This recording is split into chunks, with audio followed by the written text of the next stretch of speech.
Hello and welcome to episode 3 of Recovery Mode. Emily and I are back at it. Hopefully you got a chance to listen to our episode about step 1. Emily guided us through that last week and it was pretty amazing. It's definitely had a very impactful couple of weeks for me after after going back through step 1. Always fun. Right. We have something really exciting today. We're going to talk to a really good friend of ours who was in the same was teaching the same recovery group that I did when I went through with Emily as a teacher as well. Kimmy Shaw, hi, welcome. Oh, hello, glad to be here. It's so exciting to have you here. Thank you so much for sitting down with us. I know that you've got a really powerful story and I can't wait for you to share it. I'm here for it.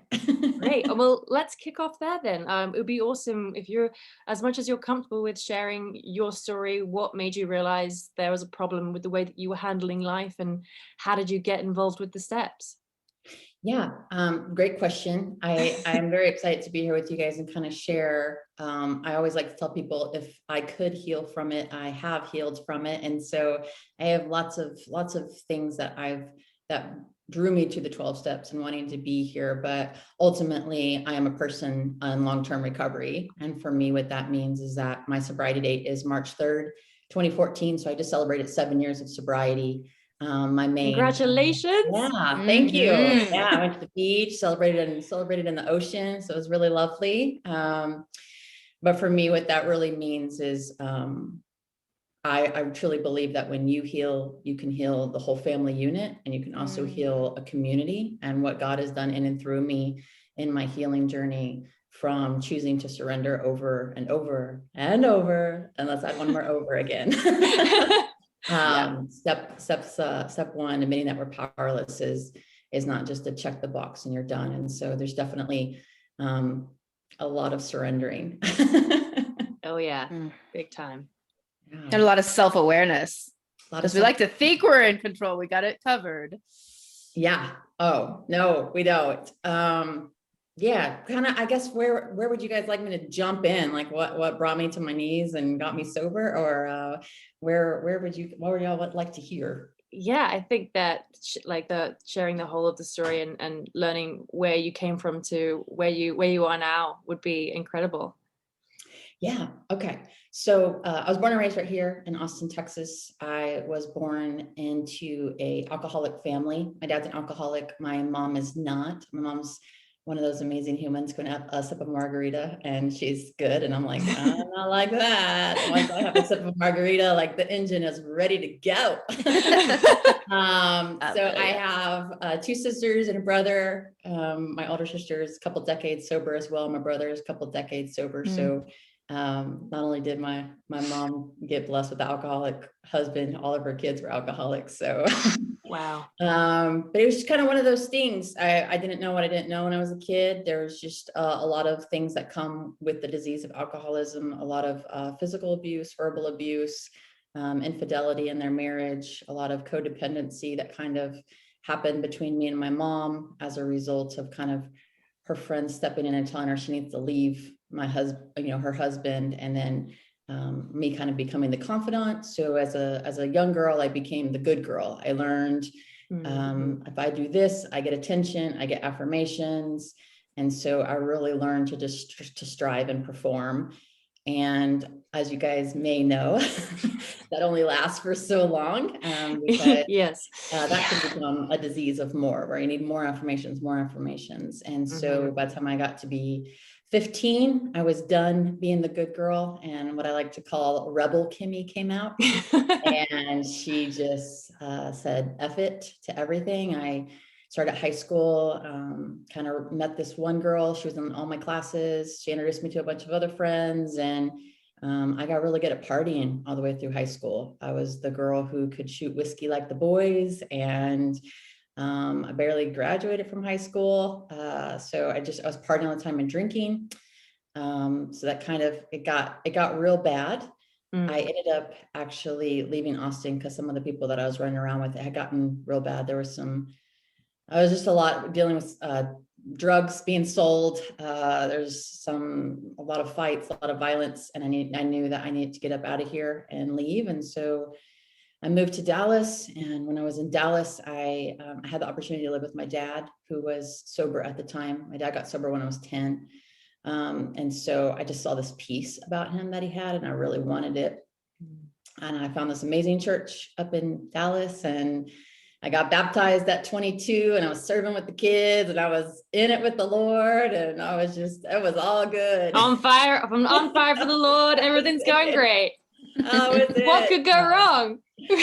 What could go wrong was all the masks that I was, in this time that I'm like, showing up to church and doing all these things to look like the good Christian again. I had a horrible eating disorder behind closed doors. I was bulimic at the time, binging and purging 7-8 times a day, spending $60 at Taco Bell, which is quite that's a lot of tacos. Yeah, there's a lot. Taco Bell like 39-cent tacos. That's a lot of food. It's a lot of good days crunches. Again, the disease of more. You need more. You need more. You need more to feel the addiction. And so I remember it was one Sunday, and the pastor came out on the stage, and kind of if you've ever been to church, kind of the baptism gear, where you know that he's about to go get in some water, and he has the robe, like the swim trunks, and like the church logo shirt on, and oh yeah.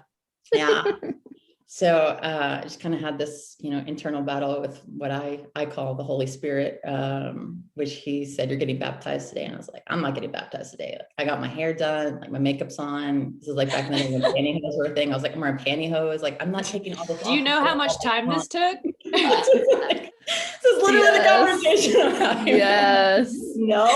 But I'm not going to go get in the water. I straightened this hair. So real. So next thing I know, I'm in line to get baptized, and I get baptized, and I come out, and I feel like I kind of got a dose of how much God loved me. I don't think he really could have given me. I don't think we even realize it this side of heaven, but I just cried all the way home. And about a month later, I realized I miss my friends. I miss Austin. I'm going to move back to Austin. And so I moved away from my church community that I had built up in Dallas, and came back to Austin, and didn't have a job. And I'm 22. I said, what should I do? Getting a job on 6th Street as a bartender. That's definitely what I should do. So that's the move right there. That's it. Heading to 6th Street. This is where I need to be. So that's where I ended up on 6th Street for almost a decade of my life. I ended up being I started as a bartender at a club, worked my way up to the general manager within a couple months. And then I was just getting paid to party. I was getting paid over $1,000 a week cash, making bonuses if the club hit a certain amount of money. Booze was free, everything. It was just, and all my friends were down there. So it just got really messy for a really long time. Like temptation on tap. Oh my gosh. All the things. Like everything. All of it. I'm like, I got money, I got power, I got alcohol, I got I'm young, cigarettes. I got friends. Let's go. All of it very much counterfeit at this kind of, I look at it back now as it was all counterfeit versions of what I was searching for. And everything, it's all still the disease of more. I need more money, I need more friends, I need more alcohol, I need more whiskey to get me where I was at. And so kind of eventually that's where my downfall for drinking came in. Was I ended up losing my job due to my drinking. I ended up losing my apartment due to my drinking because I lost my job. Wow. And my sister-in-law at the time was like, you can come stay with me. And I said, okay. And so here I am, 30 years old, sleeping on my nephew's, I'm in his room. He's 2 years old. So I have like this little bitty, I don't even want to call it a twin bed because it wasn't a twin bed. It was like little baby bed. Yeah. And one of those laying there with a monkey comforter and clouds painted on the ceiling going like, how did I get here? Okay. So then you said you moved back to Austin when you were 22. Yeah. And then this happened when you were 30. So it was 8 years of like partying hard and having a great time. Oh yeah. Okay. I always tell people who get sober in their 20s, God bless you. You are a miracle, because I partied like a rock star all the way through my 20s. I wish I had my 20s back. Like, congratulations, you didn't waste so much time. Like, stay the course. Don't go that way. It's not good. It's not good. There'll be dragons. There are lots of dragons. So was it a sort of like wham moment of like, I've got to do something about this is where everything changes? Or was it a gradual, like, something's wrong, I'm gonna fix this, but like not yet? Yeah, I'd love to say, like, I woke up in my nephew's room and like, this was when I knew my life was crap, but it went on for a couple more years. Like, I ended up getting kicked out of that house because of my drinking, coming home drunk too many times around their kids, and kind of ended up in this space down the street from my mom's house, where my drinking got real bad because I was living by myself and nobody knew how bad it was getting. And so I'd go out and party with my friends, but if I started getting too sloppy, I'd come home to my case of beer and barefoot wine in the fridge. Don't judge me, but you know, being an alcoholic's not cheap. I was like, I've been a student. I've drank some awful things. Yeah, for sure. Yeah, I think so. Living in that house is where it really kind of got me, because I was living by myself in isolation, and the voices in my head were getting really cruel. And I tried to remember, I woke up one morning and it was really common for me to wake up with like beer bottles in my bed, or beer bottles like knocked over on my nightstand, or walking downstairs and being like, what did I do last night? Not remembering, like, in the remnants of your experience. Yeah.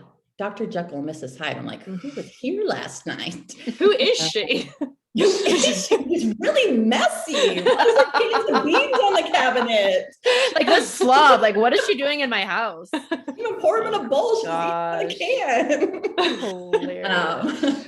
I think there was at this point where I had evidently sat down and journaled while I was drunk, and I the next day I wake up and I'm reading it and I just realized, like, I'm really angry. I'm really angry. I'm hurting. I'm sad. There's just a lot from what I can kind of make out through this like gibberish of what I journaled. And I tried to remember when the last time I was happy. And it was when I was in Dallas, going to church, connected to God. And that's kind of what sent me on I knew that I needed to find a church family again. So I kind of started jumping around Austin, trying to find a church. And I kept showing up to these churches, and either the scripture was way over my head and I had no idea what they're talking about. So I felt really out of place. Right. Or I'd go in there, I'd go to a different church, and sometimes I felt like the pastor was like talking down to me. So it was very shaming. And at this point in my life, I was really good at being mean to myself. I didn't need you to add any extra. I don't need your help, buddy. I don't need your help. The voices up here, they got you covered. I got this. I got it. Yeah. So my mom's best friend since I was in kindergarten actually said, hey, Colin is playing in the band down at Gateway. Tell Kimmy to go check it out. I think she'll like it. And I walked into this, it was a portable church they were meeting at Covington Middle School, sorry. And I walked into this dark auditorium and I sat down and I just sobbed all the way through the first service. And I knew, like, I had found my church home. And so I kept coming back every Sunday. It was the only spot in the whole week where I found some release from like the voices in my head and the drinking. And so again, I'd like to say, and then the next weekend I quit drinking, but I started volunteering with the kids and I kept drinking, and I showed up hungover with those kids, and I showed up sometimes drunk from the night before to volunteer with those kids. And in a way at that point, because I feel like it's like you're kind of playing a game with yourself, or you're bartering with yourself. It's like, well, I'm doing these things that I'm on the path to something better. So like, you know, I can, if I just like cool it a little bit, then I'm doing good. Yeah. Right. Yeah, absolutely. I think it's just the dance of the mask, you know, like, I'm going to be this person on Sunday and I'm doing good, and look at me, I'm a good human. And then I can't make it through the week without having a drink. I can't, you know, mainly when I think about the reasons why I drink was because I had so much untreated trauma from my childhood, from some of the stuff I put myself through sexual abuse. Like, so I had no tools. I had no 12 steps. I had no, this is the way to go. So my answer was to drown it in whiskey. But eventually it stopped. And no matter what you're trying to drown, and self-medicate with, eventually it'll stop working. It just, Right. and you have to turn around and face your pain.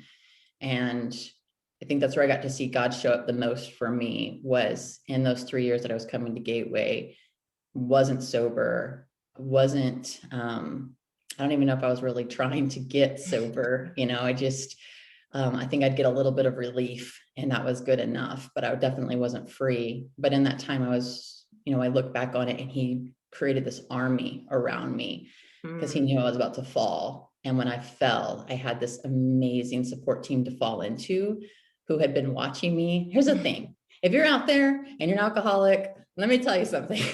You're not as secretive as you think you are. So your hiding places are not so hiding. People can see through you. They could through me, at least. And I think that's the big thing that kept me coming back to Gateway, honestly, is to come as you are. They really mean it. And that really was showing up as I was, and they kept loving me. And so they actually did a recovery series, and this lady who leads our recovery down at South Campus got up on stage and kind of basically said, hey, all the stuff that you're running from, like, it's not going to go away. You're going to turn around and face it. And at that time I felt like God had just like, it's one of those moments where you're like, is it just me in here? Y'all can all leave. He's talking to me. It's fine. Thanks, guys. Thanks, guys. See you guys later. This is for me. I love it. Okay, so I have two things come up for me. One, a question, and one, a statement. So the statement, I love that you didn't wait to get things together before you sought out God and you sought out a community. I just feel like, so much of the time it's like, oh, the walls will burn down if I try to step into a church building. How many times have you heard that? Oh yeah. But all you knew is that you needed it. And what you experienced, as what you're alluding to, and what you're, I think, really about to get into is like you experienced complete acceptance exactly where you were without having gotten it together. And that's because that church, or at least many people, because every church is broken, but for the most part, that church got the gospel that we don't get pretty for God. God meets us where we are. Yeah, absolutely. So there's that piece. And then the other one, question for you, if you don't mind sharing, were you still struggling with the binging and the purging at this point? No, actually, that's kind of a cool thing. Whenever I got baptized, that was the last time that I binged and purged, because one of what the message was about the day that we got baptized was that your body's a temple, and really talking about that God dwells. So I felt very convicted in a good way, not a shaming way. And then that was kind of the call to get baptized. And then when I came back up, I made a commitment to myself that whatever you put into your mouth has to go all the way through your body. So whether that means, like, even now, 7 years later, I still, like, sometimes I'll tap the table, because that's my thing, letting me know, like, hey, you're full, like, get up. I'll take my food immediately and put it away. So there's like different tools that I've done to make sure that I don't, that food doesn't become a thing. But yeah, I was one of those things that was kind of instantly removed in a baptism. Yeah, it's very cool. Yeah. So I don't think I've ever caught, as many times as I've heard your story, I don't think I've ever caught that part. That's so cool. I love it. Yeah. So you're going to Gateway, they start a recovery series, and you feel like you're the only person in the room. What happens next? So they have a prayer team that stands up at the front, and there's a guy named Joe. For about a year, I had kind of decided that I was going to try to, like, self-will myself into, like, not drinking. So for a year I went without drinking. I just had a little calendar, and, like, day by day, it, like, X'd it off, and I made it through the year. But then as soon as the year was up, it was like I never quit drinking. But that whole year, Joe was like, did you quit drinking? Did you start AA yet? And I would get so mad at him. I'd storm off. I was like, dude, who does he think he is? Tell me I need to go to AA. So prayer team, Joe's on the prayer team that day, that Jamie throws the ball into the audience and hits me in the face. And I walk up to the front and I said, hey, Joe, I need some help. I need you to pray for some courage, because I need to start AA tomorrow. And the next day I'd already been kind of searching for AA meetings, but I found one that was literally 3 minutes away from my house, because I knew if it was any more than that, I was going to turn around or I was going to pull into a bar. I needed something that was like it's right here. You can't not go. I cannot not go. Mm-hmm. And so it was this little church that was down the street from my house. And you pull in and there's all the AA signs, AA this way, Alcoholics Anonymous this way. And you're just like, your anxiety is just like crazy. Like, pull a coat over your eyes. Oh, look at me. Probably the heaviest door still to this day that I've ever had to push open. Oh, and yeah. I remember walking in, it was a real small AA room. There's probably about 5 people sitting around. I think that they were really comfortable with each other. And as soon as I walked in, they kind of like shuffled to kind of get together, like, oh, there's a new person here. We got to like, and I don't remember much about that meeting, except for going around the table and introducing myself. And for the first time saying, my name's Kimmy and I'm an alcoholic. And then I couldn't stop crying after I said it out loud and like really admitted it. And then I remember the laughter. It was just the whole meeting for an hour. There was so much laughter and so much just like grace for who we are and the way we're wired and the ways that we show up and the things that we do in our addiction. And I remember when I went to leave, I was sitting in the car and I just was like squeezing my cheeks because I hadn't remembered the last time I had laughed like that I actually been happy and that I'd actually like my belly hurt. And it's funny because it's, as Emily knows, it's a huge value of hers and mine is like to bring that laughter into recovery to where you can kind of laugh at yourself. I can testify that is true. Dude, it's too heavy otherwise. It's like, okay, let's lighten things up before I drown. And that must have felt like after all of that experience, just like this like little piece of sweet corn of hope, right? Just like a tiny little gift of like, maybe there is something else that I can do here. Yeah, there was some solution. There was some, I'd love to say like, even then, like this was it. And I stopped drinking and that's my sober date. But honestly, I would go to that meeting on Monday nights and I'd make it through the week, but then I wouldn't make it through the weekend. And then on Monday night, I'd show back up and I'd confess that I drank that weekend. And this went on for a couple of weeks. And then one of the guys in there was like, why don't you go to 90 meetings in 90 days? And I kind of looked at him like a lost puppy dog, like, what is 90 meetings in 90 days? Like, what do you mean? There's other meetings besides this one? Like, I had no idea about the recovery community in Austin. I had no idea. There's like pretty much a meeting every hour on the hour in every location somewhere, across the city. So I found a meeting that was down the street that met at 10 o'clock. And I started going there and showing up and 90 meetings in 90 days and meeting some community and it stuck, it stuck where it was like, okay, I'm doing this thing. Like, this is it, So what was it? March 7th? Did you say? March 3rd. March 3rd, 2014. Yeah. What has your process of recovery been like? What was it like through the very first initial period, and how has it developed since then? Yeah, that's a great question. I think initially the thing is like, just don't drink. Like, I think your first year is like, just don't your drink. one singular focus. Whatever you do, just don't drink. Right. Yeah. And it's a lot in the beginning because you're starting to feel all your feelings and you've been numbing. I mean, I had been numbing out from these feelings since I was 15. And prior to that, with just some people pleasing and girls, and so I don't know if I've ever actually like met myself. And so I think I was meeting myself for the first time at 30 and waking up going like, I have no idea who the hell I am. Like, I'm not even blank canvas person. Not even like, I know my name's Kimmy and I don't even know how I started getting called Kimmy because my real name's Kimmy. Like, I don't even know where that came from. And so I think that was, for me, I needed to find a sponsor that was, listening and paying attention and coming to meetings. And that was what they recommend, is that you get a sponsor. And so I knew myself, even 7 years later, I still find a sponsor who's a little bit of a hard ass. I just need someone who's not going to take my bullshit. And I'm really good at selling it because, especially 7 years later, I know this realm, I teach this realm, I'm in this realm. And so it's real funny. I get a new sponsor and she's like, so I have permission. You gave me the bullshit card, right? And I was like, yes, ma'am. Oh no. Yes. I did. call you Oh, ma'am. I'm scared.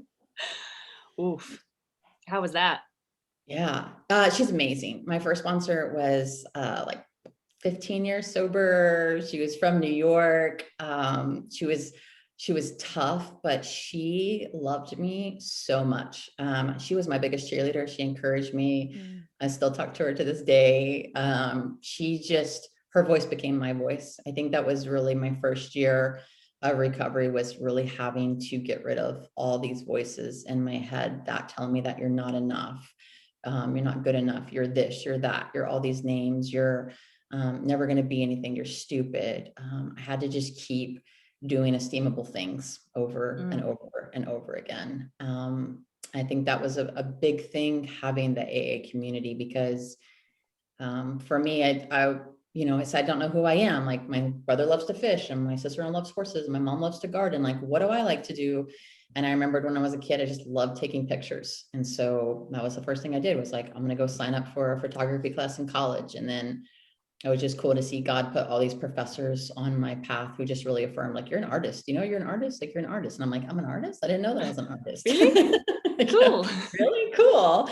And then I got asked to put my work in a show, and I won first place and won $250. And so, like, these are those esteemable things that was like, oh, okay, this is who God has called me to be. And even in that time, like, even in that season, these art classes, you would, create this art. And for me, I didn't have a voice. It's taken me a long time to, like, sharpen my voice and learn my voice, and for it to not come out fiery. And but I had no voice, but I could create. I could tell you through a picture how I was feeling and what I was going through and what my spiritual life was happening in it. And in that, we would take these pictures or art or whatever we'd created, and we'd have to hang them up, and you'd have these critiques where you hang up your art for all the class to see, and then they critique you. And so every time God'd be like, all right, now tell those people what's going on. I'm like, I don't want to tell these people that I'm an alcoholic, and that I'm really, like, this is what I'm going through right now. But when I look back that season, he was just teaching me to share my testimony over and over and over again, of like, and saying it out loud. And I have no idea where it landed, because I was, sharing my story to a bunch of college kids who might've been struggling with alcohol too. And so it's just like really beautiful season of kind of creating spaces to meet with my creator, and to get to learn his voice, and to start learning what his will is for my life, and doing a lot of praying on my knees. Spending a lot of time in prayer. That's awesome, dude. So last week on the podcast, Emily took me through step 1 again. And I'd love to hear, for anyone who's listening last week and is keeping up with us, thank you so much for listening. We're so happy that you're here. Kimmy, what was your experience with step 1 like in particular? How did you find that? Did you wrestle with that? I think for me, I was done. Whenever, like, my last drunk was so gnarly, I remember just listening to this song over and over on repeat, and the prayer in the song was to take me where my trust is without borders. And I listened to that song probably like at least 50 times, and woke up with like black mascara all the way down my face. I was so done. Like, I would have done anything. I was in pain. I was having suicidal ideation. I couldn't run from it anymore. I had to. And so I think for me, like, to admit that I was powerless was not challenging. I say that, but then it took me like 15 years to get so. So yes and no. Yes and no. 15 years. It goes back to all those times where I'm like, I wish I would love to tell you that's when I got sober, this was my rock bottom. But I'm like, but wait, there's more. Hang on, I'm not done yet. But so 7 years sober now? Yeah. So who's Kimmy now? And where are you at with recovery? And I can already see you smiling, and which is amazing. Oh, yeah. I mean, this is my life. I love recovery. Not only, I think, like, that's such a loaded question. I think that everybody needs recovery. Honestly, I just think that we all are struggling with something. Don't let my I think that just to kind of get rid of the stigma of, oh, it's just for addicts and alcoholics, because I have been in recovery for 7 years and I have healed from anger issues, codependency, people pleasing, sexual abuse. Like I could keep the list going on and on. Honestly, to me, it is such a beautiful thing because the Kimmy 7 years ago who, it's almost like it just keeps getting bigger and bigger and bigger of actually like what God's like these little things of obedience that I did in that first year. One of the big things was creating spaces to just be with him. And so I would just have this little bitty garden, or I'd go on my runs. And 7 years later, my home is a place where it's a healing home where people come, and I walk people through the 12 steps. And it's very intentional. For me, it's a place where I've done some recovery work where, you know, my sponsor would say, come meet me at a coffee shop, and I'm sobbing and there's people sitting next to me and I'm crying or cussing I wanted to create a space where like people can come into my living room and they can cuss loud, they can cry, they can wail, they can grieve. Like, nobody can hear you. We can be people here. We can be people here. So I think if you told me 7 years ago, this is where I would be, I would laugh in your face because I had such different plans for my life. 100% had such a different path of where I thought I would be. I can tell you right now, but just through obedience and through willingness and through humility, my life is way better than I could have.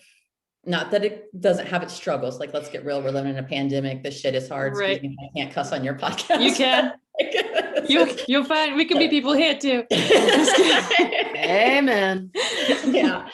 It's probably one of the years that I'm most grateful for my tools of recovery, because our mental health, I think, is really going to be affected for a long time. And I think even the gift of you guys starting this podcast is going to reach people that need healing. There's just a lot that's going on in the world. And I think that people need a safe place to come and be messy and take the masks off and say, this is who I am. And it takes time to take that mask off because it's really comfortable. For sure. So I don't know if I'm answering your question or just babbling. No, you are. Absolutely. Absolutely. Kimmy, it's been just an absolute pleasure to be able to sit down and hear your story. Thank you so much. It's Emily's written here at the bottom of the sheet, like this is step 12, right? We're a long way from doing step 12 in the podcast, but this is part of it, sharing our stories and sharing how recovery has changed our lives. Just to finish off, I'd love to, if you could give, like, what are a couple of those tools that you've been talking about of getting through really tough moments? Like, I guess, I'm sure throughout your incredible 7 years of sobriety, there have been moments where you've been on the edge of going back to it. Can you share with us a couple of your tools? Yeah, absolutely. My number one tool that has worked for me since the very beginning is art.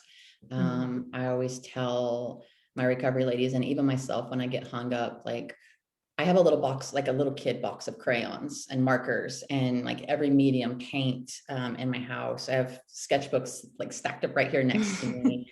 One of my tools, actually, when I'm out in the community, because I have really bad anxiety, especially social anxiety, is I have a backpack that has like all my art supplies in it. So if I ever feel overwhelmed or anxious, it's my go-to and it will bring me down almost immediately. And so what I always tell people is, you're an artist. You are made in the image of God, and He's the ultimate creator. Where we get hung up is that self-talk. And just remember, it's not going to go get hung up in a museum somewhere. It is just for fun. So for me, a big tool is that I think that we've forgotten how to play, and we got to tap back into playing and just kind of get out of that overthinking serious mind. Another really big tool for me in this season has been going against culture that says we got to go 90 miles an hour. If we don't feel good, if we're tired, if we need to rest, like, nope, you pull your bootstraps up and keep going. I say veto that. Yes. And no. Preach. Good. Yeah. If we just run ourselves into the ground, we're no good to ourselves. We're no good to our community. We're no good to God. He loves us no matter what. But I'll tell you, I learned the hard way by not resting. I ended up getting shingles and was like forced to bed rest. So for me, last week I was dealing with some depression and I took 2 days off. I said, I got to call out, and I had PTO. And I think we need to, like, not be scared to use our PTO. That's what it's there for. And I needed to take, I took some serious coma naps last week. Like I fell into like 1.5 hour naps, and I don't judge them because this is where I'm at. I'm dealing with this. If I'm dealing with a little bit of depression or I'm struggling a little bit, I always tell people, enjoy it, eat some Oreos, like feel all those feelings, like don't buy a house in depressed town and start getting your mail there. Like, please don't do that. But like allow yourself, if you need to feel those feelings, you need to be sad. And I was going through some stuff and I needed to feel those feelings. I needed to grieve. And so I think honoring, even if it's uncomfortable, like really sitting in it. And then another one for me, like the third one, I would say 100% is exercise. I am nuttier than a squirrel if I don't go work out at least a couple of days a week. You're not really fun to be around. My brain just starts telling me all these stories. And so I have to go physically release that energy, whether it's going and running, which is something that I've done since I got sober. I couldn't get the voices to shut up and I would just go run until they shut up from exhaustion. Yeah. And so running, yoga, whatever it is that is your thing. I know a lot of people go exercise. Oh, I don't want to do that. I just love to sweat. Like that's my thing. I kind of got to get it out. Mm-hmm. Yeah. So awesome. Yeah, those are some really fantastic tools. And so my question is for those who are scared of what is on the other side of letting go of my coping mechanism, whether it is drinking or binging, purging, or codependency, anger, porn, just the list goes on and on. Busyness. Yeah. Right. We could totally be addicted to busyness. Yeah. Absolutely. Guilty. Yeah. Oh yeah. What would you say to those people who are just like, I'm terrified of sitting with my feelings and not having that way of escaping or numbing out? Yeah. I say to start small. I think immediately what we try to do when we want to go sit with ourselves or sit with those feelings or try to, give up something. I'm going to sit here and meditate for 1 hour. Okay. You can't even do it for like, let's go a little bit smaller. You're like 10 seconds and you're like, I'm useless. And then your brain starts telling you all this crazy stuff because you haven't sat with yourself in a long time, and it's overwhelming. And I think for me, I am a very wiggly child, as God would call me. Like I need to, like when I get ready to sit still, like I'm the wiggly child who needs to get up and get some water, and then I need to go to the bathroom, and then I need to do this, and I need to send this email. And so I think the best advice I could give you is to start small. Set a timer for like 7 minutes. I highly recommend sandwiching something that's really might be painful for you in between something that you really love. For me, it might be sitting and doing art for a few minutes. And then I'm like, okay, I'm going to sit here and be still for 7 minutes. And then, hey, I might be aware that might activate me. There might be some stuff that comes up. So I'm going to have a friend on call who knows, like when this 7 minutes is up, I'm going to reach out to Ellie. I'm going to reach out to Emily. I'm going to reach out to whoever your person may be, and allow that person. And your person also needs to be somebody who allows you to process, who doesn't make it where it's about them, where they're holding space for you. Awesome. So good. Kimmy, Thanks, Kimmy. Thank you so much for being here with us today. It's just such a joy to get to speak to you and